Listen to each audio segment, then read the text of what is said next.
Assalamualaikum warahmatullahi wabarakatuh. Halo semuanya, perkenalkan nama saya Dwi Prasetyo Nugroho, pendamping PKH Kecamatan Tapos, Kota Depok.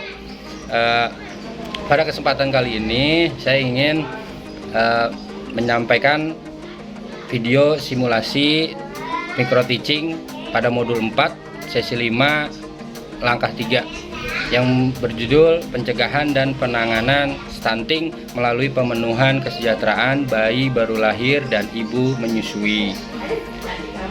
Untuk lebih jelasnya, mari kita saksikan video saya berikut ini.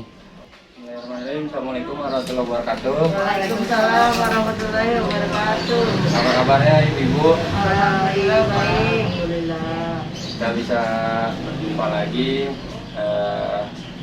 dalam pertemuan kelompok yang mana pada pertemuan kali ini saya akan menyampaikan yaitu pada modul 4 pencegahan dan penanganan stunting melalui pemenuhan kesejahteraan bayi baru lahir dan ibu menyusui.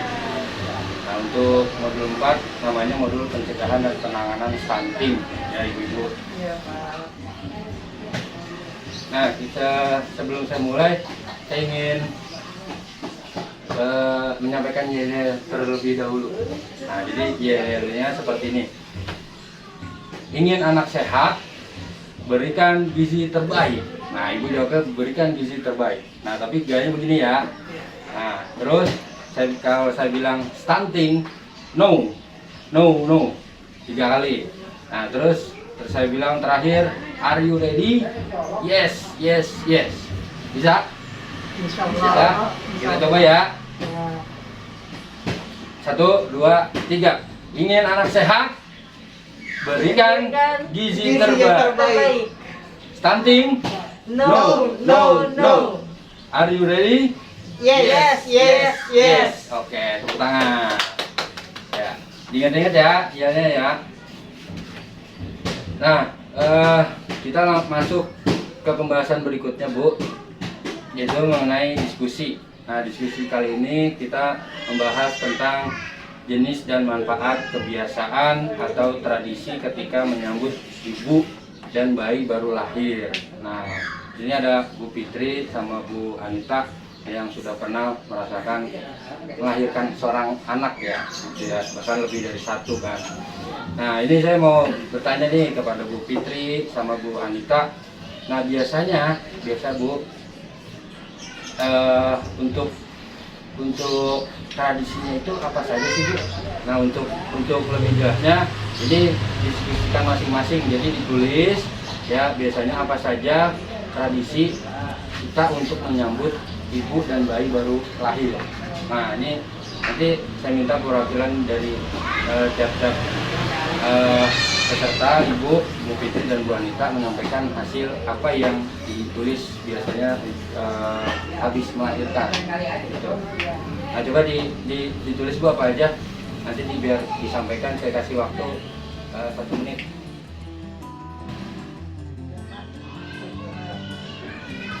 Sudah? Sudah. Nah, saya beri kesempatan untuk Bu Anita terlebih dahulu menyampaikan hasil apa yang ada di tradisi ibu ketika melahirkan seorang anak. Boleh disampaikan. Mengkonsumsi jamu, mengkonsumsi jamu dan apa itu? Sayur-sayuran dan daun katuk. Nah, mengkonsumsi jamu dan sayuran berupa daun katuk. Nah, itu kira-kira ibu tahu nggak fungsinya apa dari tradisi tersebut? Biar apa sih untuk mengkonsumsi jamu dan buat menjaga kesehatan kita, Pak, habis melahirkan, buat area dalam perut. menjaga kesehatan. Terus ada lagi? Katuk buat menambah ASI. Katuk buat menambah ASI. Good. Lanjut, ada lagi nggak yang ditulis? 2. Selamatan turun tanah. Selamatan turun tanah. Nah, itu maksudnya gimana Bu, tradisi selamatan turun tanah? Mensyukuri anak kita yang tetap bisa jalan. Jadinya kita selamatan lah, syukur sama Allah Subhanahu wa Ta'ala. untuk biar cepat bisa jalan, anaknya nggak ada halangan ya nantinya. Oke, ada lagi Bu? Udah Pak. Udah cukup. Oke, saya beri kesempatan ke Bu Fitri. Kira-kira apa Bu? Membeli perlengkapan bayi. Membeli perlengkapan bayi. Nah itu contohnya apa Bu? Baju bayi, Baju, popok, bedak, ya, sabun, terus kayak itu ya alat mandinya Iya, juga. alat mandinya. Ya, oke. Terus ada lagi Bu? Ada selamatan 40 hari. Selamatan 40 hari. Berarti kalau usia kandungannya udah 40 hari ya gitu ya. Jadi diadakan selamatan fungsinya untuk supaya anak untuk selamat gitu lah. selamat tumbuh sehat Tumbuh gitu sehat. ya, nggak terjadi stunting ya. Iya, Gitu. Karena itu tradisi memang Turun-temurun. turun-temurun dari kita ya. Iya. Oke, baik. Ya, terima kasih untuk Bu Anita dan Bu Fitri untuk jawabannya. Kita tepuk hebat dulu ya untuk kita semua. Tepuk hebat. Hebat, hebat. Hebat, hebat. Hebat. Oke, mantap. Masih semangat? Semangat. Jangan lupa protokol kesehatannya selalu dijaga dan diterapkan kemanapun kita pergi. Ya. Terus selanjutnya, terima kasih untuk tadi sudah memaparkan penyampaian hasil pemikiran dari masing-masing ibu-ibu di sini. Nah, selanjutnya adalah di sini saya menyampaikan bahwa keluarga dan lingkungan harus bijak dalam memilih tradisi yang dapat mendukung tumbuh kembang bayi untuk mencegah stunting. Nah, contohnya itu bisa tradisinya itu macam-macam Bu di sini. Nah, ini saya paparkan tradisinya tadi. Nah, di sini ada yang mendukung keberhasilan itu ada upacara penyambutan bayi dan ibu setelah melahirkan. Mungkin tadi yang dipaparkan oleh Bu Anita sama Bu Fitri tentang mengadakan selamatan. Nah itu sama saja nggak jauh beda dengan upacara penyambutan bayi. Nah cuman upacara penyambutan bayi ini biasanya ada di daerah Lampung, Bali, Minangkabau gitu, dan daerah Mamowoli, jadi Batak, Toba, dan tradisi yang lainnya bisa aja terjadi seperti ini. Terus ada juga tradisi bedak dingin untuk ibu menyusui. Nah ini gunanya adalah untuk agar terhindar dari efek yang parah, misalnya seperti gatal, panas, gitu ya, ruam pada wajah bayinya atau memerah. Nah itu biar tidak terjadi itu biasanya pakai bedak. Terus tadi, nah ini konsumsi jamu juga sama daun katuk. Nah ini benar tadi kata Bu Anita. Jadi fungsinya memang untuk jamu untuk memulihkan kondisi ibu yang pasca melahirkan. Terus juga ditambah daun katuk itu biar ASI-nya itu lancar dan banyak gitu ya, karena memang ketika habis melahirkan itu butuh ASI eksklusif sampai 6 bulan. Jadi 6 bulan nggak boleh ada makanan apapun yang dikonsumsi sama bayi atau anak kita ya. Nah terus di sini ada lagi, nah ada pijatan, memijat Bu, seperti memijat payudara dan punggung ibu ketika nanti lagi menyusui. Terus, nah si anak itu ada pijat bayi sederhana tapi itu ya beda dengan pijat pada orang dewasa, itu beda tahu. Nah, ini pijat bayi itu yang lembut ya, yang lembut biasanya ada di yang ngerti juga untuk memijat area bayi. Jadi nggak sembarangan orang untuk bisa memijat bayi. Oke, terus selanjutnya bentuk dukungan yang bisa diberikan keluarga dan lingkungan secara material itu bisa seperti makanan bergizi, peralatan dan perlengkapan bagi bayi, serta ibu menyusui. Dan non material itu bisa berupa kasih sayang. Jadi kasih sayang kita sebagai orang tua sama anak kita gitu. Terus ada suami, ada kakak dan keluarga yang lain yang menyayangi anak kita yang baru lahir. Terus dan informasi perawatan untuk ibu menyusui. Oke, sampai sini ada yang mau ditanyakan dulu Bu? Iya, coba. Nggak ada, cukup jelas. Cukup. Selanjutnya ini Ibu, ketika saya menyampaikan tadi materi tadi, nah ini harus diterapkan ya. Jadi materi tadi yang menyampaikan tentang tradisi pijat, terus tradisi apalagi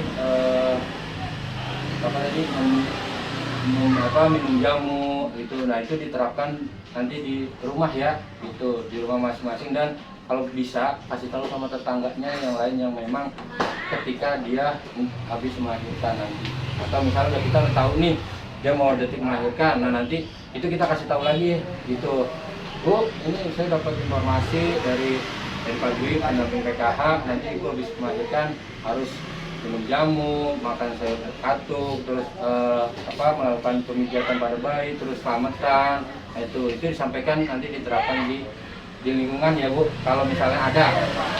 Oke. Selanjutnya, nah di sini Ibu diminta menuliskan rencana Bu. Jadi rencana yang akan dilakukan di rumah nih, ya terkait pemenuhan kesejahteraan bayi baru lahir dan ibu menyusui. Nah di tabel janji diri dan kertas. Nah ini tadi bawakan itunya tabelnya bawa. Nah coba di tabel janji dirinya itu coba ditulis nih apa yang akan ibu rencana apa yang ibu lakukan nanti di rumah nih setelah pulang dari pertemuan ini. Nah silakan saya kasih waktu 1 menit. Sudah? Sudah. Nah, coba saya lihat. Coba. Ini Bu Anita. Nah, ini nanti rencananya akan meningkatkan pengetahuan ibu akan keunggulan ASI dibandingkan susu formula. Nah, ini bagus sekali ya.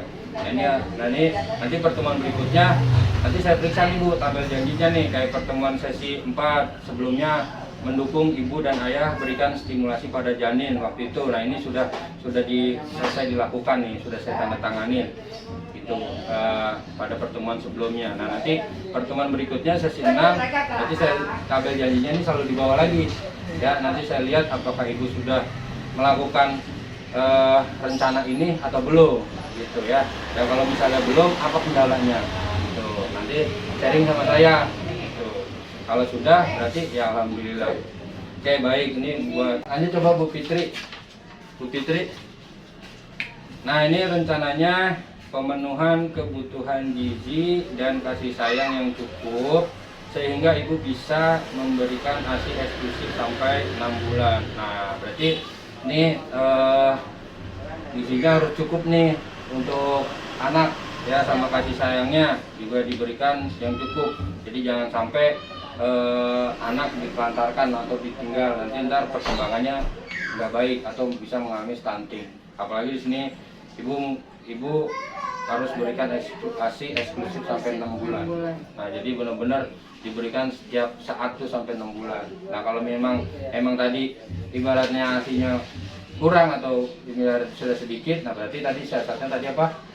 Mengkonsumsi sayuran daun katuk. Oke, luar biasa nih, pada semangat. Nah selanjutnya, nah ini nanti dikumpulkan ke saya dulu ya Bu. Tetap nanti ntar kalau untuk kertasnya yang selain tabel janji ntar bawa pulang. Terus selanjutnya di sini saya akan menyampaikan. Nah ini Ibu harus memaksimalkan bantuan sosial dari pemerintah. Jadi di sini nggak hanya sembako ya, nggak hanya sembako yang dikasih sama Ewaro ya. Jadi terus bantuan PKH juga gitu, terus bantuan yang lainnya. Nah ini yang dari bantuan sosial dari pemerintah lainnya ini harus dioptimalkan gitu, terutama yang bantuan sembako juga. Sembako ini kan di situ ada pemenuhan gizinya, ada berasnya, ada telurnya ya kan, terus ada buahnya atau ada sayurannya kan. Nah itu harus dipenuhi, dicukupkan untuk anak kita yang baru lahir, itu gizinya. Dan kalau memang pun kurang ya, berarti ada bantuan PKH-nya. Nah ini dioptimalkan karena yang ibu hamil sampai dia dilahirkan tetap ada bantuannya di situ. Jadi apa misalnya bisa ibu belikan lagi, misalnya kalau nanti dari bantuan sembakonya kurang, nah itu ibu optimalkan dari bantuan PKH-nya dibelikan lagi itu di warung atau di pasar. Jadi jangan sampai anak kita peserta PKH, penerima PKH kena stunting, no, nggak ada peserta PKH yang kena stunting, ya. Itu harapan kita semua, terutama pemerintah dalam menangani stunting. Terus selanjutnya, nah di sini biasanya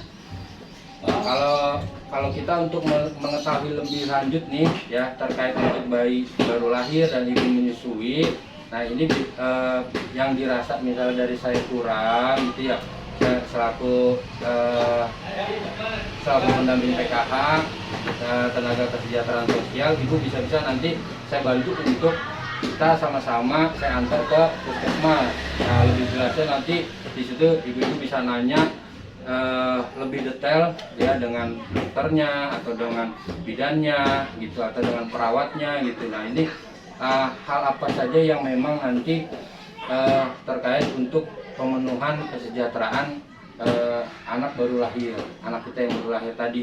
Nah ini nanti saya antar ke fasilitas kesehatannya, entah puskesmas atau rumah sakit.